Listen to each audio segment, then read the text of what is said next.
Good day, subscribers, and welcome everybody back to the Contrarian. For those of you who are new here, my name is Logan, and I really like to talk about overall success in investing, and most of all, investing in such a way that outperforms the broader market or just the majority of investors out there. And in order to do this, you have to just be very counterintuitive at times. And this video is going to fit into that category.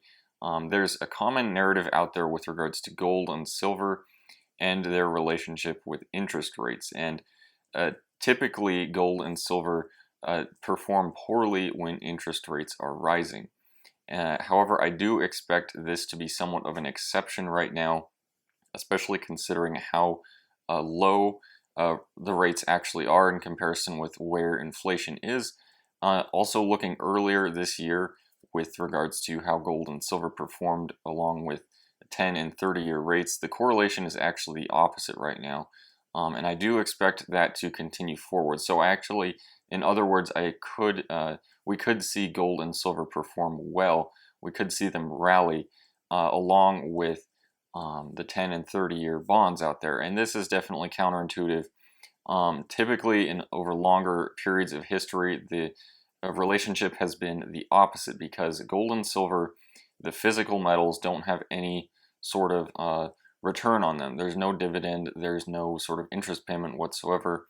And with the miners, the only way that those stocks really rally and benefit greatly is when the price of the metals that they are mining and refining and holding and whatever, when they go up is when the miners do benefit greatly. So essentially when both of these assets, which are both very safe haven type assets, when the rates on the bonds rally, essentially you're going to earn a much higher rate of return on these bonds, and essentially that outcompetes gold at times. So in past times in history, when interest rates have been significantly higher than where they are right now, the relationship has been that when rates rise, gold and silver prices typically correct. However, I would argue that we are actually going to experience kind of the opposite kind of a relationship right now with regards to gold and silver prices and the rates on the 10 and 30 year. And I would point to earlier this year when roughly through February through May and June, when interest rates were rising and when inflation was really on the forefront of everybody's mind.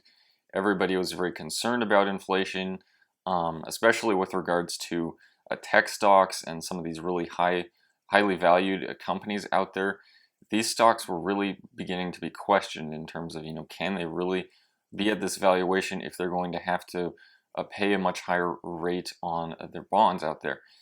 Essentially, so inflation was on the forefront of everybody's mind, and gold and silver actually did perform pretty well during this period of time when inflation was a concern on everyone's mind, and the Fed really wasn't able to control that narrative out there.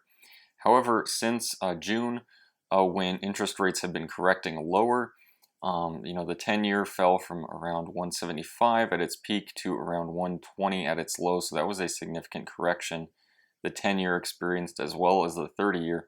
And during that time period, I think investors were taken aback at that. They were betting on rates just continuing to rally from the highs that they reached in June earlier this year. And so they were kind of confused, I could imagine, at the correction in rates. Essentially, I think they were starting to believe the Fed in a way. Now, this is not everyday people. I'm mainly referring to the institutional buyers behind gold and silver who, are just the largest buyers out there. That obviously, everyday consumers know that inflation is definitely back, and that if anything, it's definitely accelerating. Just take a look at energy prices, at food prices, at anything out there, and you can, housing prices, you can definitely see that inflation is here. But I'm mainly referring to institutional buyers in that they probably actually began to believe the Fed just with regards to the inflation being transitory. And in a way, I do think that the correction in the rates might have kind of induced this mindset in them. And so gold and silver prices did begin to correct lower along with the rates on the 10 and 30-year notes. So since then, however, roughly in the last 1 to 2 weeks, rates have been rallying much higher. This could in part be due to more systemic fears with regards to Evergrande, or with regards to China's economy beginning to slow, or with fears related to what Janet Yellen has said on the U.S. potentially defaulting on its debt, or the debt ceiling, or any of these kind of broader market fears. This could be why interest rates are beginning to go higher. It also could just be because of the typical way in which rallies and corrections function. Um, I was actually back in earlier this year. I did actually disagree with Michael Burry's bet that inflation was just going to skyrocket from there. I did think that we would actually experience a period of time, kind of like what we've recently had, where rates corrected lower, even though inflation was accelerating. So in a way, I did actually kind of see what was what has currently happened over the summer here. I did actually think that gold and silver would continue to rally, back after they began to break out in March and April of this year, but I was definitely early on that bandwagon. But I actually do think that gold and silver could stand to benefit greatly from rates if they continue to rally from here. If the 10-year continues to rally, let's say the 10-year goes above 160, goes above 170, then it breaks the previous high of earlier this year, goes to, say 180, then to 2. We could really see inflation suddenly become much more of a concern on investors' minds, on institutional investors' minds.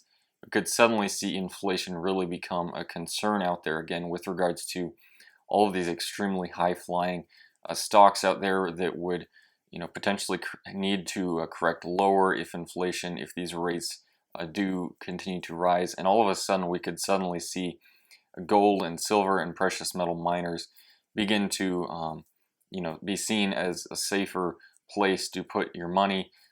Even though that this is a, counterintuitive type of move, this historically is a fairly rare. So all of this being said, I'm not trying to provide a financial advice in any way with regards to this video. I'm just trying to put it out there that the recent spike that we've seen in rates could actually be a good catalyst for gold and silver going forward. So all of this being said, if you guys enjoyed this video, just consider subscribing to this channel, and I hope to see you again at some point.